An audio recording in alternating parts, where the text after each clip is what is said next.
Irmãos, quero convidá-los a abrir a palavra de Deus na carta de Paulo a Tito. Carta de Paulo a Tito, por favor. Tito. Uma carta antes da carta de Paulo a Filemon, duas cartas antes de Hebreus. Tito, uma das cartas pastorais, porque Paulo escreveu a alguns dos seus amados e os instruiu no caminho que eles precisariam andar, principalmente no que dizia respeito à organização das igrejas. E esse propósito de Paulo é muito significativo para nós hoje, nos dias atuais, porque ensinamentos maravilhosos estão aqui. E nós trabalhamos aqui em Santo Amaro com séries sempre de sermões, e esta é uma das nossas séries então. Tito. Nós já fizemos a exposição do versículo 1 de Tito, e as nossas exposições são sempre em continuidade, então não queremos deixar fora nenhum dos versículos da carta de Paulo a Tito. Às vezes, uma pregação inteira em um versículo só, mas é raro. Normalmente, são sermões expositivos e com perícopes, com passagens, contendo um ensino. E este ensino, geralmente, então, ressaltado aqui. No domingo anterior, não o domingo do período de carnaval, mas no domingo anterior, nós pregamos no primeiro versículo. E o primeiro versículo diz, apenas vou retomar, diz: Paulo, servo de Deus e apóstolo de Jesus Cristo, para promover a fé que é dos eleitos de Deus e o pleno conhecimento da verdade segundo a piedade. E nós demos o nome àquela meditação de a fé dos eleitos de Deus.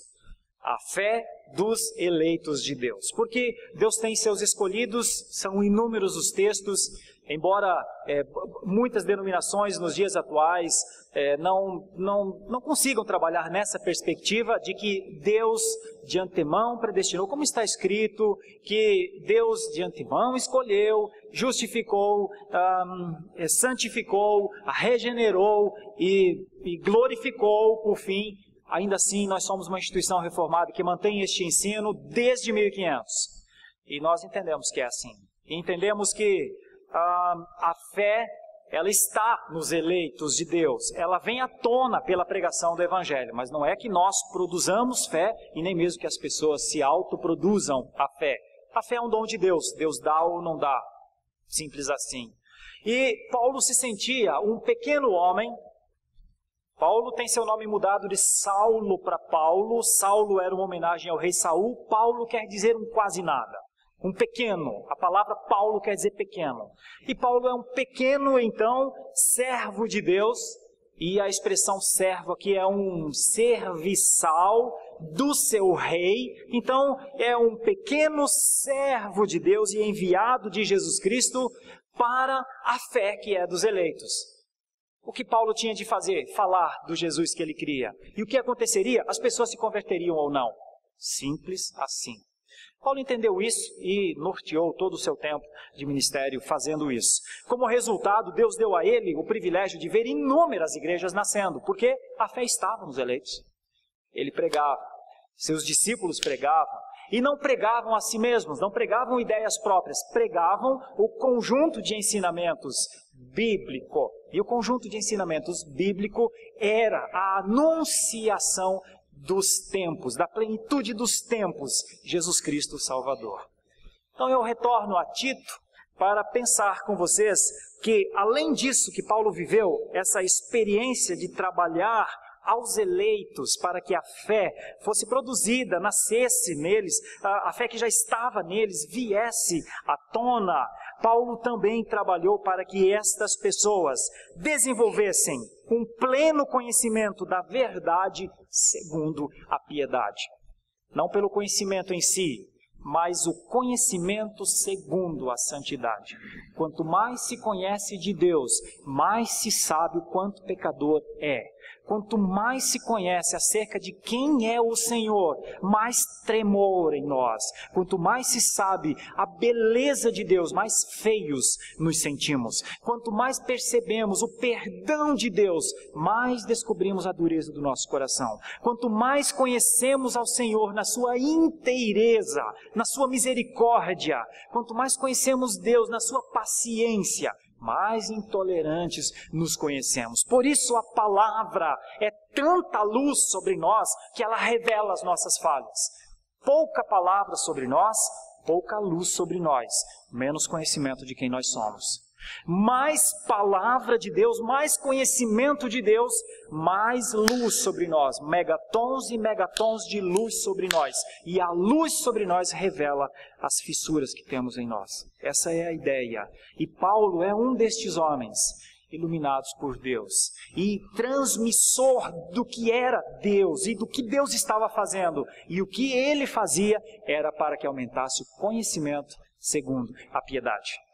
Conhecer ao Senhor não é para nos descobrir melhores, muitas vezes é para nos descobrir piores, e mais dependentes, e mais temerosos das nossas práticas, e mais tristes pelos nossos pecados, porque quanto mais a gente conhece o amor de Deus, mais difícil é traí-lo. Quanto mais a gente conhece a misericórdia de Deus, mais difícil é nos levantar contra os seus ensinos e sermos desobedientes. Notem, nós servimos ao Senhor que na sua plenitude, primeiramente, aponta o seu amor. Deus amou ao mundo de tal maneira que enviou seu Filho Jesus Cristo. É assim que Paulo entendia quem era Deus. É isso que faz de Paulo um obstinado. É isso que faz de Paulo... eu de vez em quando falo isso, quem poderia parar este homem? Quem poderia calar este homem?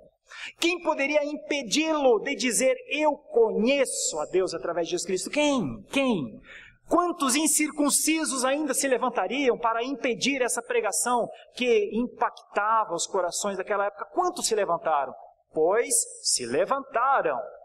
Dinâmica natural da fé, ao longo de todos os tempos, sempre se levantarão, sempre. Para quê? Para que Deus seja glorificado, para que os cristãos entendam que eles estão em luta, para que os cristãos entendam que eles têm uma mensagem e precisam viver por essa mensagem, para despertamento. Pois bem, aqui nós temos um momento em que Paulo está, então, despertando isso na vida de Tito. E ele está dizendo estas coisas segundo a santidade. O que Paulo mais queria era que Tito fosse achado um servo fiel e piedoso. Um servo que fazia as coisas que o Senhor tinha instruído para ele fazer, mas fazia por amor. Não fazia por, tenho que fazer. Não. Fazia porque aquilo era a sua alegria. Falar de Jesus era a sua alegria, era a razão da sua existência, era para isso que ele tinha sido criado e ele tinha entendido. Esse é outro aspecto bem interessante. Nós todos fomos criados para a glória do Senhor. Nós todos fomos chamados nos tempos específicos para a salvação, para que vivêssemos dessa salvação e anunciássemos essa salvação ao mundo. Mas nem todos entendem e creem e vivem por isso. Mas Paulo estava despertando Tito a isso, para que ele fizesse como ele era. Por isso ele começa a carta falando de si. E começa a carta, além de falar de si, na carta ele vai falar de Deus agora. E ele fala de Deus assim, nos versículos 2 até o versículo 4.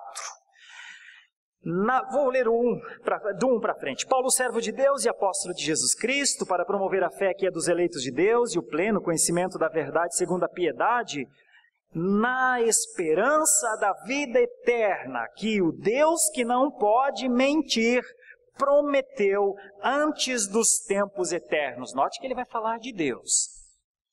E vai falar de Deus nessa dimensão, como nós lemos aqui no começo do culto de Apocalipse 21. Vi um novo céu e vi uma nova terra. Paulo vai falar de um Deus em ação no curso da eternidade. E ele se insere nessa eternidade de Deus, que em algum momento Deus tornou essa eternidade, ou pelo menos parte dessa eternidade, algo temporal, que é o tempo marcado no relógio que nós estamos vivendo. Então, primeiro, Paulo fala desse Deus da existência ativo em dimensões que a nossa mente nem consegue compreender. Talvez seja difícil compreender o termo eternidade, para começar.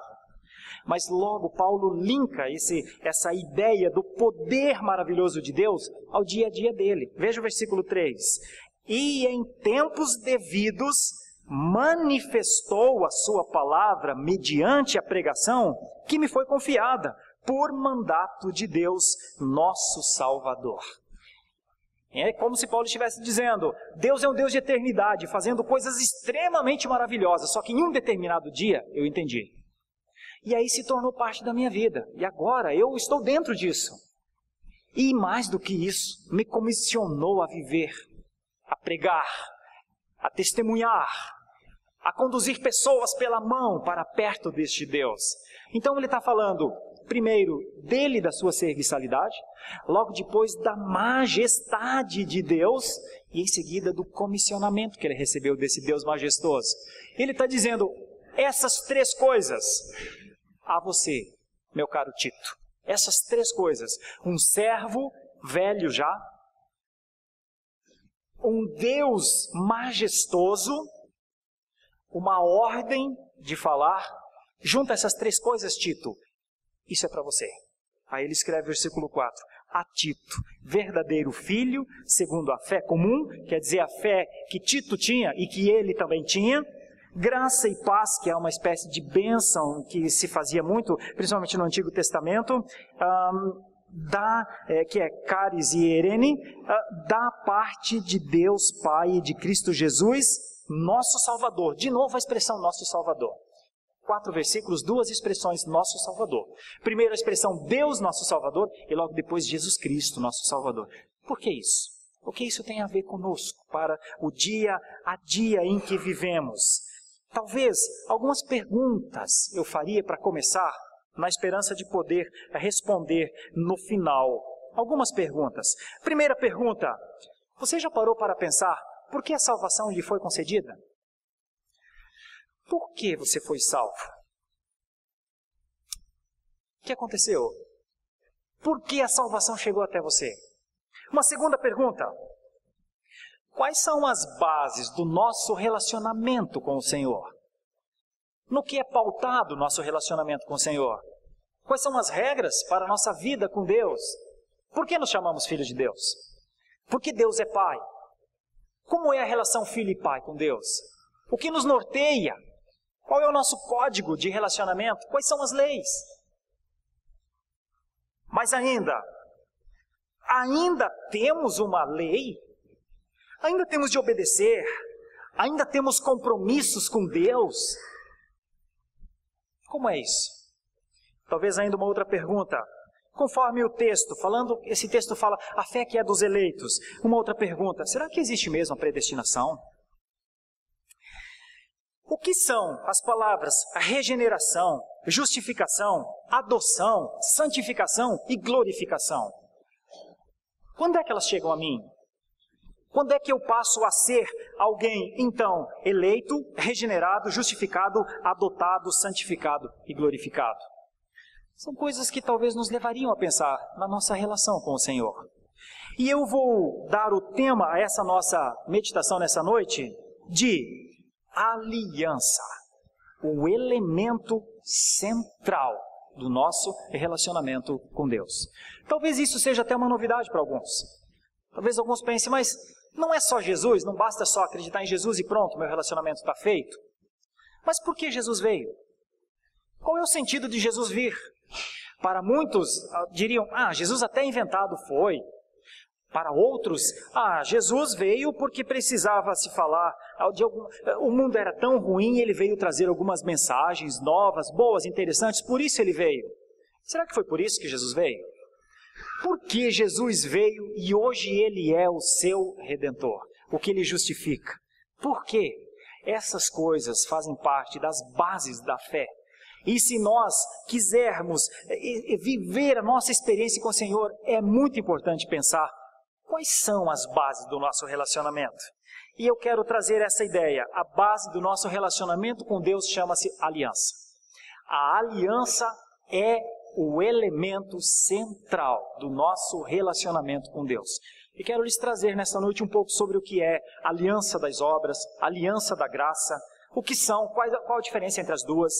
Por que nós temos esse acordo feito com pessoas, por exemplo, que nós nem conhecemos, Abraão, Isaac, Jacó? Por que o Senhor Jesus Cristo em determinado dia disse, este é o sangue da nova aliança? E quebrou o pão, deu do cálice e disse, de hoje em diante se alimentem disso. Eu gostaria de lhe ajudar nessa noite a pensar na sua vida com Deus, na sua caminhada com o Senhor, em um nível mais elevado do que ir para a igreja e cantar, mais do que dizer faço parte dessa ou daquela denominação, mais do que dizer a minha igreja é boa, mais do que dizer eu faço parte do povo evangélico brasileiro, mais do que isso. Gostaria muito de contribuir para que nessa noite nós todos pudéssemos pensar acerca da aliança que Deus estabeleceu e que nós estamos dentro dela. A carta de Tito existe e traz para nós uma forte preocupação pela sã doutrina. Vários versículos, eu estou olhando para 4 pelo menos. E contém 2 meditações teológicas sobre a graça de Deus. A graça que este Deus estendeu em Jesus Cristo para os seus filhos. Estas afirmações, elas falam, entre outras coisas, sobre a segunda vinda de Cristo. Fala da chamada propiciação vicária de Cristo e também da regeneração pelo Espírito Santo, além da justificação pela graça. A carta de Tito traz essas bases teológicas importantes e ele vai desenvolver isso para frente. Tito também afirma que a divindade de Cristo, de uma maneira contundente, o título Salvador é aplicado exatamente à pessoa de Cristo, porque ele é mesmo o Filho de Deus. Então nós temos em Tito preocupações muito grandes com o que ele veio fazer. Quem é Jesus? Jesus é aquele que os evangélicos dizem que é o único. Jesus é aquele que os evangélicos dizem que tem que ser por Jesus o relacionamento com Deus e não pode ser com os santos ou com outras instituições, mediunidades ou qualquer criações para nos relacionar com Deus. Será que Jesus é só isso? Por que Tito diz que ele é Salvador? Porque nos tempos atuais, a maioria, um grande número de igrejas pelo menos, acha que só pelo fato de Jesus Cristo vir, todos são salvos. Porque nós, 2000 anos depois, muitíssimos de nós, ainda não temos o entendimento da cristologia, ainda não sabemos verdadeiramente o que é esse Jesus Cristo. É isso que Tito, a carta de Paulo a Tito, ela já trabalha essa ideia. E aqui no versículo 2 começa a falar de algo que também parece-me bastante esquecido nos dias atuais. O versículo 2 diz assim: na esperança da vida eterna que o Deus que não pode mentir prometeu antes dos tempos eternos. Ou seja, o apóstolo faz todo o seu trabalho na esperança da vida eterna. Ele trabalha com a firme esperança que o seu trabalho não é vão, pois a vida eterna é uma certeza para o futuro. Parece estranho para nós um apóstolo trabalhar pela vida eterna. Um apóstolo trabalhar na certeza da vida eterna. Os tempos atuais já excluíram a palavra vida eterna do dia a dia do cristianismo brasileiro, infelizmente. Só que para Paulo, se tudo acabasse aqui, para que tanta dedicação? Por que tantos anos de trabalho? Já dizia o mesmo apóstolo em outra ocasião, você não precisa abrir, mas ele escreveu aos Coríntios, dizendo: se a nossa esperança em Cristo se limita apenas a essa vida, somos os mais infelizes de todos os homens. Aplicação rápida sobre o erro teológico de tornar o céu aqui e agora. São infelizes. Simples assim. Igrejas que perderam a noção da vida eterna são e produzem seres humanos infelizes constantemente. Porque é Paulo que está dizendo. Se a nossa esperança se baseasse apenas aqui, se a nossa vida, se as nossas mentes só falassem das coisas aqui, ele diz, escrevendo aos Coríntios, seríamos os mais infelizes de todos os homens. De fato, Paulo pode manter essa esperança com tranquilidade, visto que o Deus que não pode mentir, prometeu antes dos tempos eternos. Ah, meus irmãos, a expressão Deus que não pode mentir, ela não é nem nova em Paulo, ela é de Números, lá do Antigo Testamento, que falava, se Deus disse que é, será. E Deus tinha dito que haveria uma vida eterna. Então, quando nós lemos hoje Apocalipse 21, e está escrito, vi um novo céu, eu vou te falar, acredite. Acredite. É assim como a palavra está dizendo. Nos dias atuais, novos céus, nova terra, presença com o Senhor para sempre, está descartado no dia a dia. O dia a dia de hoje é, quero uma excelente namorada, quero um excelente trabalho, quero uma progressão financeira, quero condições para mostrar ao mundo que eu sou cristão e o cristão é vencedor. Irmãos, onde está a vida eterna nisso? Em lugar nenhum. Porque isso nega a peregrinação do ser humano, faz com que o ser humano se alegre num apartamento novo, se alegre num carro novo, se alegre numa vitória, se alegre num título. Mas vida eterna? A maioria do cristianismo brasileiro está assim. Não duvido. Se tiver, beleza. Mas também se não tiver, o que importa é o meu apartamento, o que importa é o meu carro, o que importa é a minha família, o que importa Irmãos, infelizmente, nós precisaríamos de mais homens que se levantassem contra essa heresia. Infelizmente, nós precisaríamos de mais cristãos que se levantassem para dizer mentirosos, gananciosos, gulosos, pessoas terríveis, perversos, enganando um povo que quer encontrar um sentido para a sua vida. E não encontra. Não encontra. Não encontra. Fora das palavras do Senhor, não encontra. Pois bem, pois Paulo então está falando de um Deus que ele sabe que não pode mentir. Paulo está dizendo que o Deus que não pode mentir prometeu sim que haveria vida eterna. E é isso que ele está insistindo com Tito. Sabemos que Deus, segundo este propósito eterno, determinou as coisas como elas deveriam acontecer. O que acontece e o que ainda está para acontecer, ninguém pode impedir. Você não precisa abrir, mas eu vou ler 1 ou 2 versículos aqui para lhe ajudar. Está dizendo assim, jurou o Senhor, é um profeta do Antigo Testamento, Isaías, jurou o Senhor dos Exércitos, dizendo, como pensei, assim sucederá, e como determinei, assim se efetuará. Eu sei que nos dias atuais isso também é uma coisa, ai meu Deus, então não dá para mudar nada do que Deus estabeleceu. Deixa eu lhe falar, simples assim, não dá mesmo. Mas eu vou orar, vá, ore o quanto você quiser, para mudar Deus.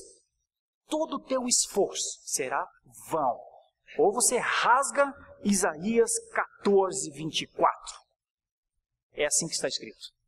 O que Deus estabeleceu será. Mas não é só esse texto, são inúmeros. Eu poderia falar de Daniel, eu poderia falar de Romanos. Bom, novamente, aqui está alguma coisa importante.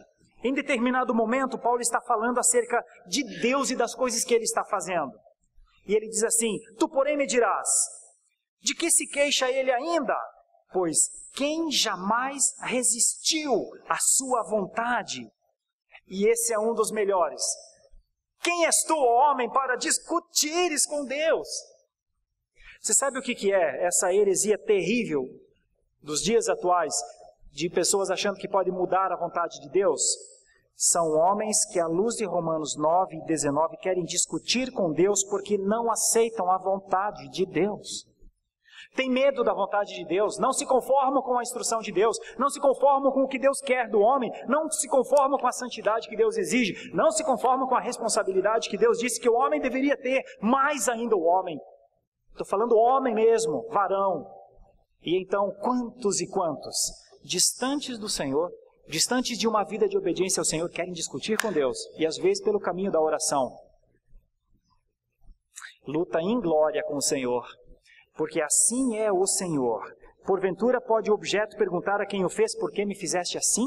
Diz Romanos 9, 21. Meus irmãos, Paulo está falando de um Deus que não pode mentir, que estabelece as coisas e cumpre as suas coisas. E está falando, esse é o Deus majestoso, Tito, que está me fazendo conversar contigo nessa noite. De fato, nada ocorre sem que haja pelo menos a permissão divina. Teríamos vários textos aqui, Jó, Mateus, eu não vou trabalhar todos esses textos. Antes mesmo de existirmos, ele já havia determinado como seria sim a sua vida, a nossa vida. E claro, muitos com a dificuldade da predestinação, com a dificuldade da formação antes dos tempos eternos, com a dificuldade de entender este Deus soberano, imutável, que conduz todas as coisas de acordo com a sua soberana vontade e conduz tudo isso de acordo com uma boa vontade, vão ter muita dificuldade de entender isso. Contudo, parece que as Escrituras, não só aqui, mas, por exemplo, quando Paulo fala aos Efésios, quando ele fala a Timóteo, num dos salmos do Antigo Testamento, uma das coisas mais maravilhosas, os teus olhos me viram a substância ainda informe, e no teu livro foram escritos todos os meus dias, cada um deles escrito e determinado, quando nenhum deles havia ainda. Discuta contra esse versículo, brigue contra esse versículo, diz que não existe predestinação, diz que não tem um Deus que vê, quando você não era nem gente ainda, diga à vontade. Compre microfones, fale ao mundo e diga que você pode discutir com Deus. Eu vou voltar lá em Romanos 9,19. Você pode? Você acha que é lícito? Pois faça, pois tudo isso demonstrará a ignorância de alguém que não consegue confiar num Deus que faz todas as coisas e faz e acabou, ponto, simples assim. Pois assim é Deus, assim é o Rei dos Reis.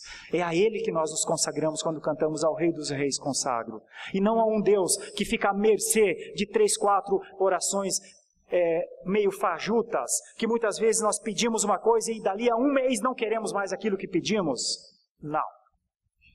Deus não é assim, irmãos. Assim não é Deus. Não é assim que se relaciona-se com o Senhor. Bom, aqui está um homem que quer dizer isso a Tito. Esse é o Deus que eu conheço, Tito. Este é o Deus que não pode mentir, que faz suas promessas antes mesmo dos tempos eternos. E quando Deus faz as promessas, e de novo uma heresia terrível nos nossos dias, de achar que Deus nos prometeu coisas, de achar que Deus tem que cumprir aquilo que Ele prometeu, e que vai nos restituir porque prometeu a restituição. Meu Deus do céu, é melhor ter ouvido, ainda bem que temos ouvido para ouvir essas coisas, mas são aberrações teológicas, sabe? São devaneios de alguém que parece estar inebriado com o sentimento de achar que pode comandar ao Senhor. O Senhor fez promessa a si mesmo, antes dos tempos eternos. Eu não existia para dialogar com Deus. Se Deus é fiel a Ele. E quantos acham que Ele é a mim? É uma arrogância tremenda, é uma pena. Infelizmente a igreja brasileira descambou para esse lado da arrogância, a tal ponto de hoje determinar, decretar, enfatizar e sei lá mais o que. Irmãos, onde vamos parar? Vamos parar no centro dos nossos corações, é isso. Vamos parar no dia em que avaliarmos ao Senhor e falar, nós vamos estabelecer quem é Deus, o que o Senhor pode fazer, os limites que nós damos para Deus. É assim que a igreja evangélica brasileira vai terminar. E nesse dia, meus irmãos, Deus estará bem distante. Aí esperemos que Deus dê graça para vermos nossos filhos no caminho da adoração, ao invés do caminho da arrogância e da impetuosidade diante do Senhor. Sabe por quê, meus irmãos? Porque esta é a doutrina bíblica dos eternos decretos de Deus. Nós estamos lidando nesse pequeno versículo de Paulo a Tito com os decretos de Deus que Ele estabeleceu. Nos decretos de Deus, nos eternos decretos de Deus, estão o conceito da nossa vida, de onde viemos e para onde iremos. Quando a nossa confissão de fé, a confissão de fé de Westminster, escrita em 1647, que foi escrita para ser a confissão de fé dos cristãos. Infelizmente, novamente, a maioria das igrejas que eu conheço não sabe nem o que é a confissão de fé de Westminster. Infelizmente, para tristeza mesmo. Porque a confissão de fé de Westminster, assim como o catecismo maior de Westminster, como o catecismo menor de Westminster, são os símbolos de fé de uma igreja que conhece a Deus e quer propagar este Deus. Mas eles foram esquecidos. Muitos nem sabem o que é isso. E, infelizmente, esquecem de coisas muito significativas que esses teólogos publicaram lá nos idos de 1647. Um deles é isso aqui. Eles analisaram essa ideia da soberania de Deus antes da fundação do mundo. Eles disseram assim: desde toda a eternidade e pelo muito sábio e santo conselho de sua própria vontade, Deus ordenou, livre e inalteravelmente, tudo quanto acontece. Porém, de modo que nem Deus é o autor do pecado, nem violentada é a vontade da criatura, nem é tirada a liberdade ou a contingência das causas secundárias, antes estabelecidas. Em palavras mais simples, Deus opera os seus desígnios através do ser humano. Quando o ser humano age, acha que é ele que age, mas é Deus agindo, é Deus em ação, é Deus conduzindo a existência ao propósito que ele quer. Assim é Deus. Era só isso que Paulo queria dizer a Tito. Vou lhes falar de um Deus bem grande. Vou lhes falar de um Deus muito majestoso. Vou lhes falar de um Deus comprometido com a sua glória. Vou lhes falar de um Deus que não erra nos seus propósitos. Vou lhes falar, Tito e toda a igreja em Creta, porque era onde Tito estava. Primeiro de tudo vou lhes falar quem é o Senhor. E Paulo, então, escrevendo a Tito, no versículo 3, traz essa dimensão extrasensorial para os contextos dos homens. E ele diz, no versículo 3, e em tempos devidos manifestou a sua palavra mediante a pregação, que me foi confiada por mandato de Deus, nosso Salvador. Como vimos, Deus decretou todas as coisas na eternidade, porém a execução dos seus decretos ocorre no tempo, dentro da história. Ele, o Senhor Deus, decretou a vida eterna para os eleitos na eternidade e dentro do tempo, esse mesmo Deus manifestou a sua palavra de salvação mediante a pregação do Evangelho. Olha que coisa! Ele determinou a nossa eleição na eternidade, mas ele levantou homens como Paulo, que eram comprometidos com a fé dos eleitos. E então Paulo começou a pregar. E os eleitos antes da eternidade entendiam a mensagem. Como entendem até hoje, graças a Deus. Por isso que a conversão é fruto da graça de Deus.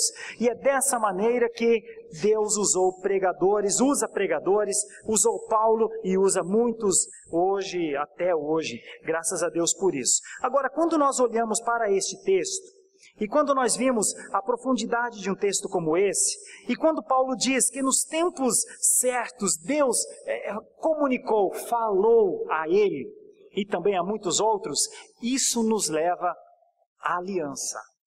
Isso é que nos leva. Como é que Deus falou? Qual foi o acordo? Como é que o homem passou a entender que Deus estava em acordo com ele? Por isso, eu vou pensar com vocês um pouco nessa noite sobre isso, sobre essa aliança que Deus fez e esse tratado, então, que Deus fez. Nós chamamos isso de teologia pactual. Nós, principalmente no século XVII, começar no século XVII, desenvolveu-se na teologia reformada uma visão de que a aliança entre Deus e a humanidade constituía o elemento central dos ensinamentos das Escrituras. E nós chamamos isso de teologia pactual. Olhar para o Deus eterno, que não pode mentir. Quando ele falou, num primeiro momento ele estabeleceu esse decreto, mas nos tempos dos homens, ele combinou isso com os homens. E essa forma de se relacionar com as pessoas, nós entendemos por dois tipos de aliança. Um deles nós chamamos de aliança das obras. E a outra forma é aliança da graça. A aliança das obras, de novo, diferentemente de muitas interpretações que estabelecem a aliança das obras nos 10 mandamentos, os 10 mandamentos, lei, então obra, e a aliança da graça Jesus Cristo Salvador, a teologia reformada não estabelece o ponto inicial da aliança das obras em Moisés. Estabelece primeiramente em Adão. Então a aliança das obras, na teologia reformada, a expressão aliança das obras, ela se refere ao acordo que Deus fez com Adão antes da humanidade cair em pecado, e não a aliança feita com Moisés no Sinai, conforme algumas outras tradições. Na aliança das obras feita com Adão, Deus prometeu algumas coisas a Adão. Por exemplo, abençoá-lo se ele obedecesse ao mandamento divino, Gênesis 1, 28 a 30. Julgá-lo caso ele desobedecesse. As obras de Adão constituíam um fator determinante no processo da aliança das obras.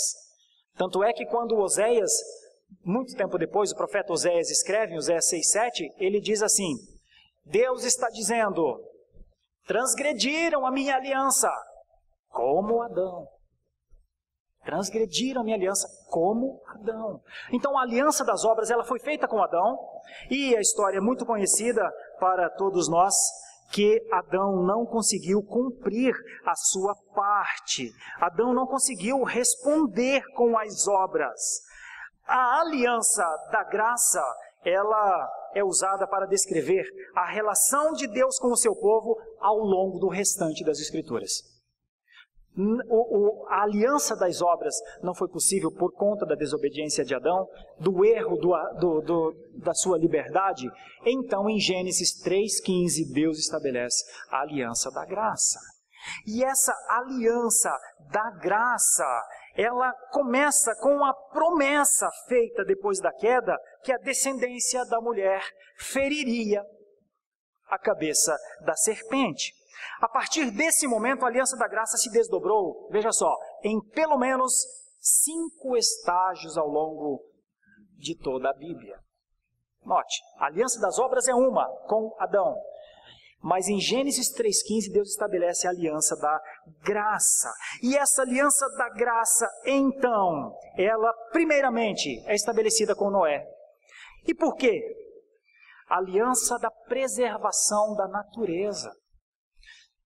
Com Noé, Deus disse, eu firmo um acordo e será estabelecido, e nada mudará. Quem pode mudar o que Deus estabeleceu com Noé? Ninguém. Logo depois dessa aliança com Noé, que era a estabilidade da ordem presente da natureza, até o fim de todas as coisas, Deus reitera o acordo, a aliança com Abraão. Deus não nega a aliança com Noé. O que foi estabelecido com Noé continuará a ser. Mas Deus aumenta progressivamente o acordo agora com Abraão. Isso em Gênesis 15. E deu início então a vários estágios de alianças feitas com a nação de Israel, como o povo escolhido de Deus. Por exemplo, Deus prometeu aos descendentes de Abraão que receberiam grandes bênçãos e seriam instrumentos maravilhosos na raça humana. Alguma coisa pode mudar isso? Não.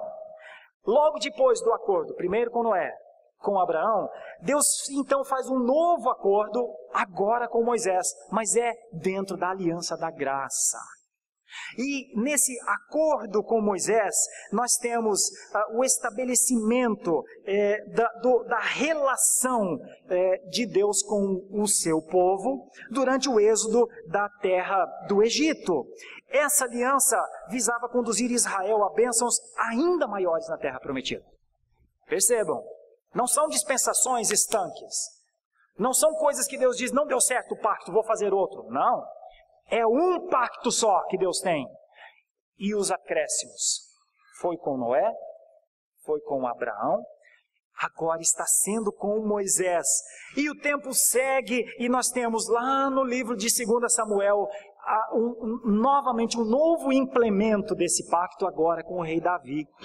E quando Davi sobe ao trono, Deus faz uma aliança real com ele, na qual promete abençoar os filhos de Davi, aqueles que fossem fiéis, e nunca tomar o trono de Israel da família de Davi. E por fim, depois de Davi, se é estabelecido e, finalmente, a aliança da graça atinge o seu ponto culminante com a nova aliança instituída por Cristo.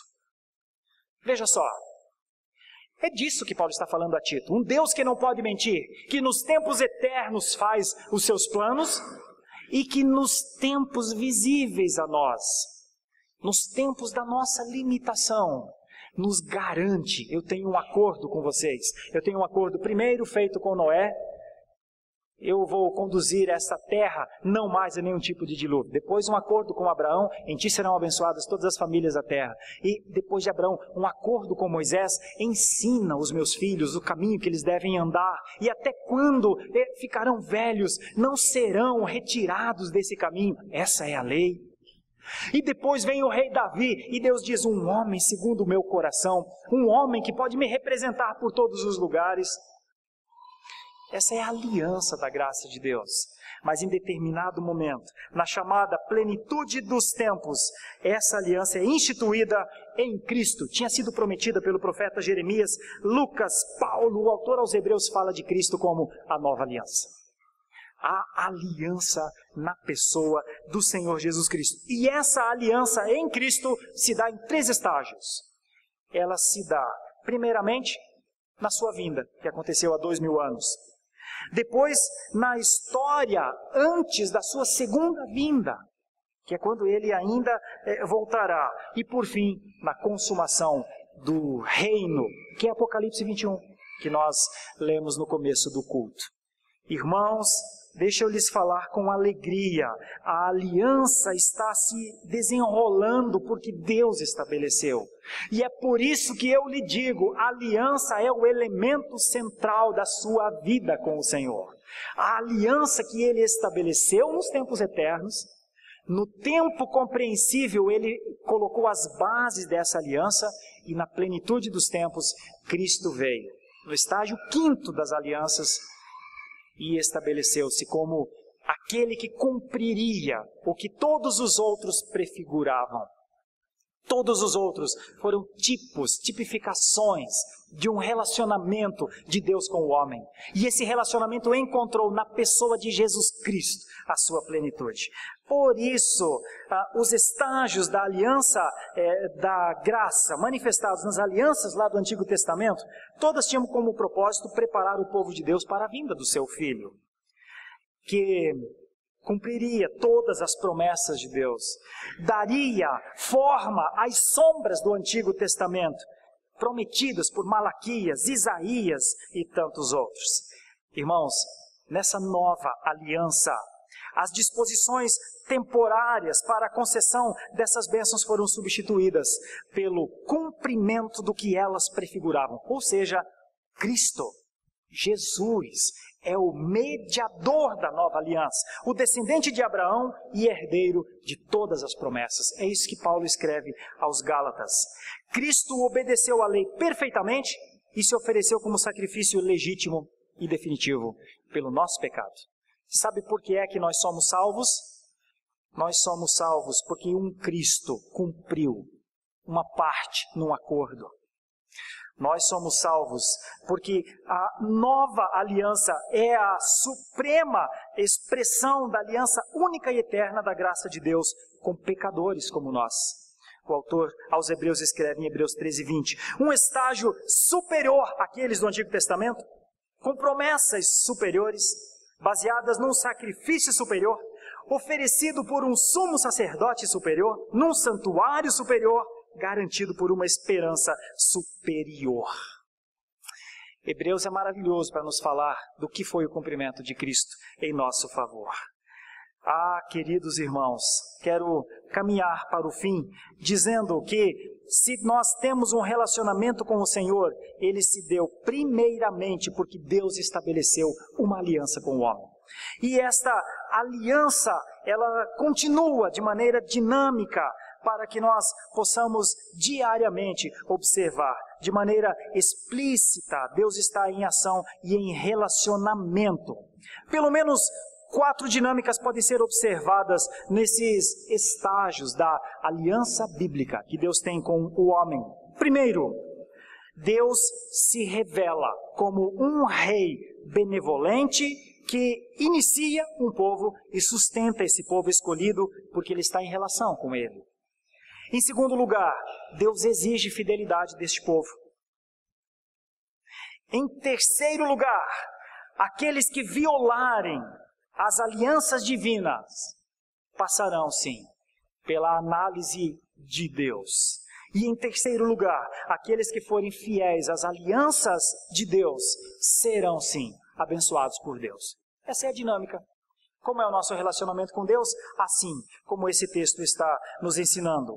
Por isso, meus irmãos, o plano de Deus sempre foi reunir um povo de todas as nações, tribos, povos e línguas, conforme está em Apocalipse 7, que habitaria uma espécie de ordem mundial. Deus tem o seu povo e ele está habitando na ordem de Deus. Num primeiro momento, esse acordo é firmado antes que nós entendamos essas coisas. Só que nós somos cristãos aqui do século 21, morando nessa cidade, que temos hora, agora são 7:55 da noite. E nós somos um povo vivendo isso dentro da esfera das nossas agendas. O que é que Paulo está querendo dizer a Tito?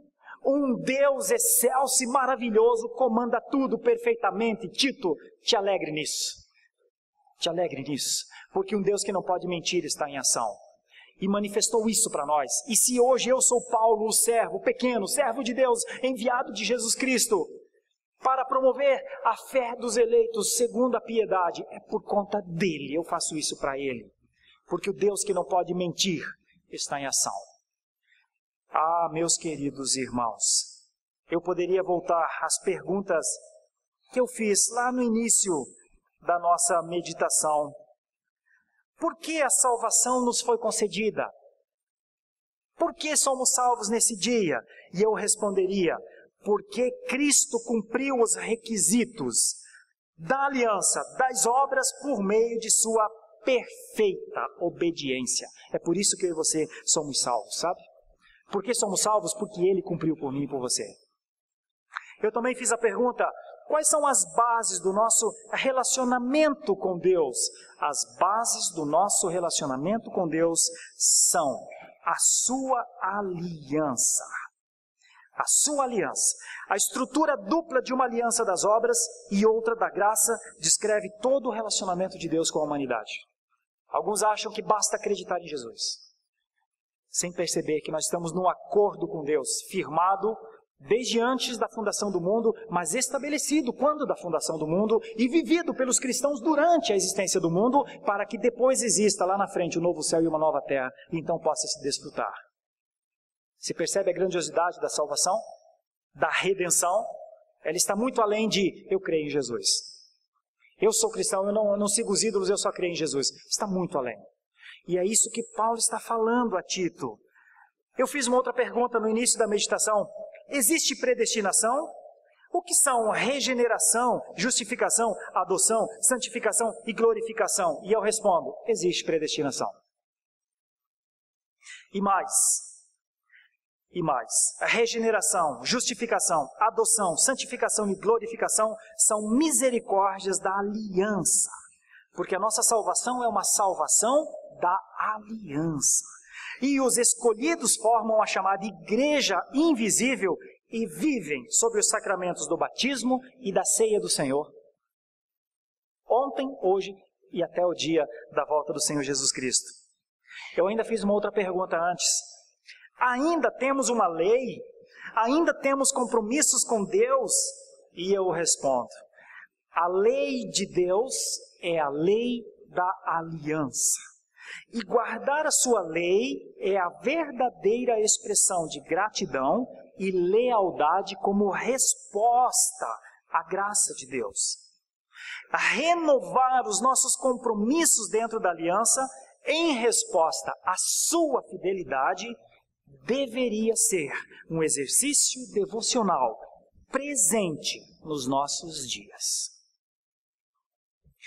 Que o Senhor nos ajude a compreender coisas que talvez porque a nossa vida seja tão dinâmica, tão corrida, tão cheia de atividades e que, mesmo sendo cristãos, deixemos escapar. Deus está em aliança não só com você, Deus está em aliança com o seu povo. E na aliança Deus promete coisas que eu e você precisamos saber, mas na aliança Deus também pede que cumpramos a nossa parte. E nos dias atuais, e aqui eu falo mais para dentro dos arraiais reformados, dos arraiais até do presbiterianismo, muitos estão o tempo inteiro falando da parte de Deus, mas nem muitos estão entendendo a sua parte, a sua responsabilidade. A teologia reformada é enfática. A soberania de Deus e a responsabilidade humana caminham lado a lado. Tudo aquilo que é só a responsabilidade, só a soberania de Deus e a responsabilidade humana negligenciada não é teologia reformada. Você pode chamar de hipercalvinismo, você pode chamar de qualquer outra coisa, mas não é teologia reformada. A teologia reformada nos leva a compreender que estamos dentro de um acordo e que aquilo que é necessário para a nossa salvação foi estabelecida. O Senhor Jesus cumpriu tudo. Mas ainda há uma instrução que eu e você precisamos seguir. E se para isso tivermos de ser considerados antipáticos, fora do mundo, se para isso tivermos de ser considerados fanáticos, é melhor você ser considerado isso pelo mundo do que ser considerado um negligente por Deus. Deus, na sua excelsa graça, nos proporciona todas as condições para andarmos dentro do pacto que Ele estabeleceu. Mas Deus estabeleceu coisas e formas, e eu citei algumas, que são nossa responsabilidade. Que Deus nos ajude e nos dê graça, para que depois de salvos como fomos, possamos viver para as boas obras que Ele de antemão, veja só, antemão, nos preparou. Que Deus assim nos abençoe com a sua graça. Fechemos nossos olhos por um instante e falemos com o Senhor. Os nossos irmãos já vão subir, nós ainda vamos cantar uma canção, e essa canção vai falar de consagração. A consagração, ela é uma maneira de dizer: Senhor, Rei dos Reis, eu aqui quero firmar esse acordo com o Senhor. Eu não vou chamar você para frente para fazer isso publicamente, você não precisa fazer isso. Mas eu gostaria que você, aí onde você está, refletisse sobre como está o acordo com o Senhor.